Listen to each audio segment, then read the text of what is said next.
تو جاتے وقت یہ نہ جس کو وہاں پر جو گزرے گا اس دروازے سے اس کی ساری پیاس ختم ہو جائے گی. اب جنت کے اندر اس کو ابھی پیاس نہیں لگے گی. ایک تو میدان حشر کے اندر وہاں پہ جام کوثر کی برکت سے نہیں لگے گی, اور دوسری بات ایک دروازے کی خاص کیفیت ہوگی, اب اس کی وجہ سے کسی قسم کی پیاس نہیں لگے گی. لہذا یہ سارے اعمال صالح جو کیے جا رہے ہیں وہ آخرت کے لیے, جنت کو سنوارنے کے لیے. بس یہی باتیں آپ حضرات سے کرنی تھی.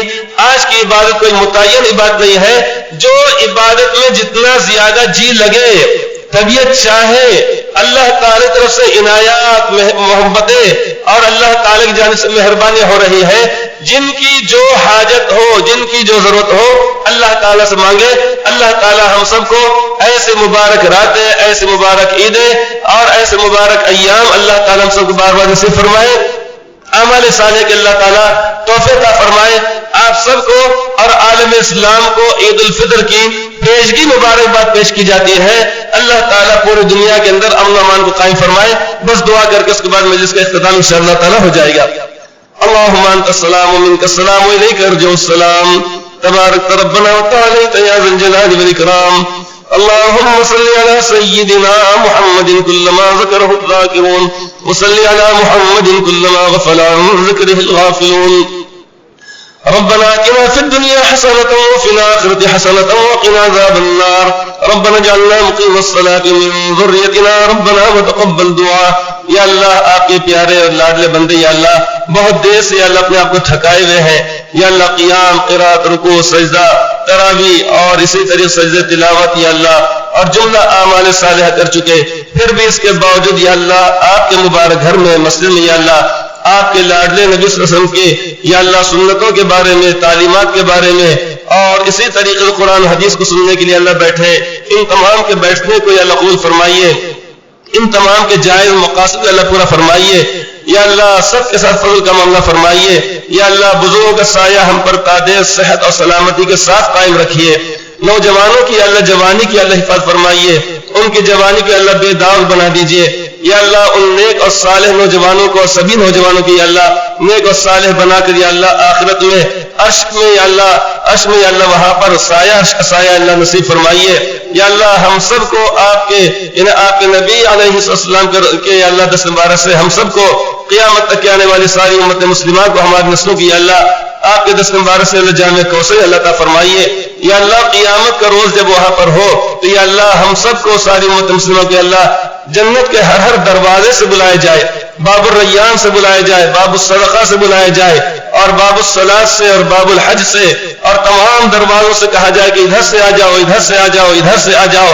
یہ اعزاز و اکرام یا اللہ ہمارا ہو. ہمارے اوپر کوئی دروازہ بند نہ ہو, ہمارے لیے جہنم کے دروازے کھلے ہوئے نہ ہو بلکہ جنت کے سارے دروازے کھلے ہوئے ہوں. وہاں پر فرشتے استقبال کر رہے ہوں, وہاں پر فرشتے سلام کر رہے ہو, وہاں پر فرشتے اعزاز اور اکرام کر رہے ہو.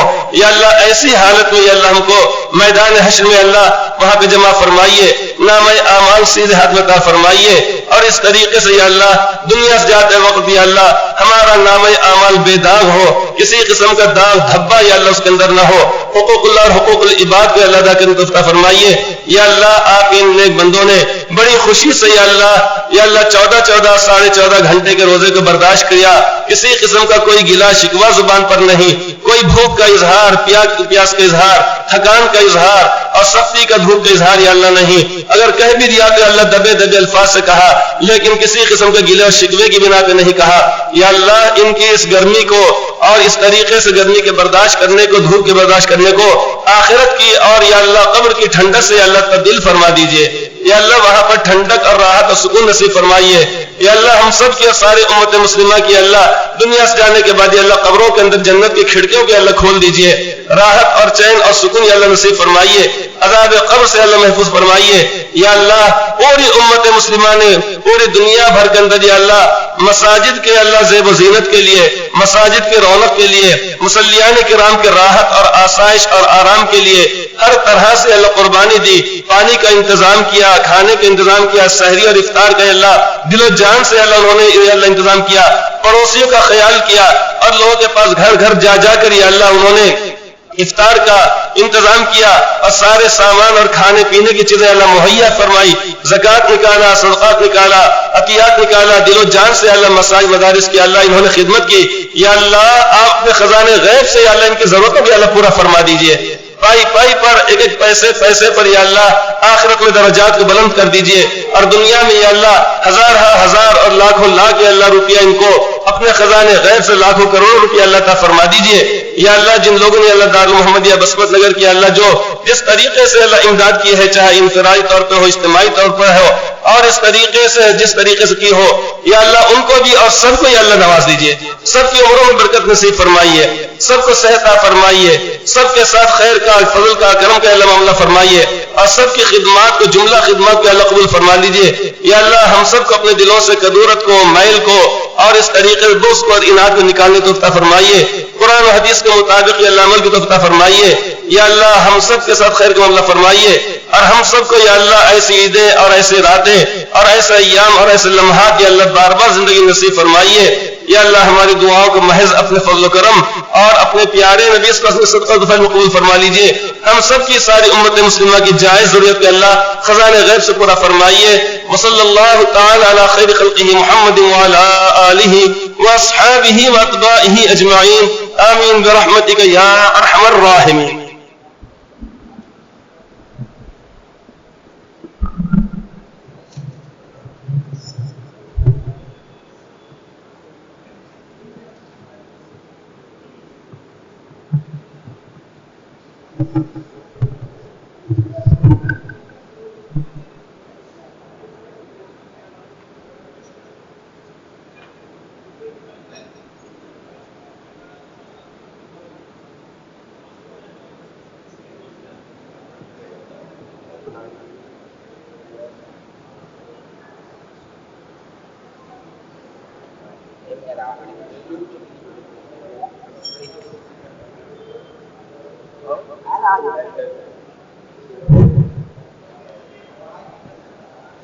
Juga main jalur, cek